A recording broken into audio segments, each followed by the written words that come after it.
What is the warning in the parable of the Great Supper? Jesus told a parable about a man who prepared a great supper and invited many guests. Everything was ready. The invitation was sent. But when the time came, the invited guests began making excuses. This story carries a serious warning for all who hear God's call. 1. God's invitation is generous.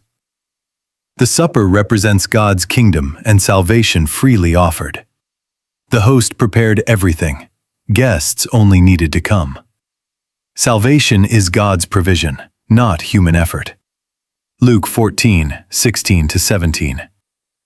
A certain man made a great supper and bade many, "Come, for all things are now ready." 2. Excuses can keep us from God's kingdom. Those invited began to make excuses. Land, business, and relationships became their priorities.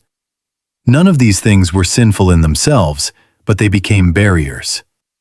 Distraction can be as dangerous as rebellion. Luke 14:18.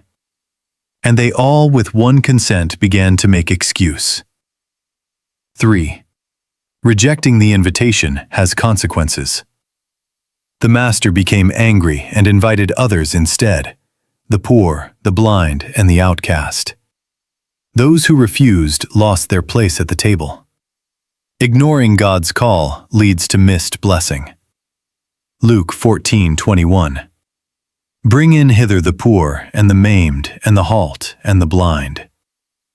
4. The door will not stay open forever. The master declared that none of the originally invited guests would taste his supper.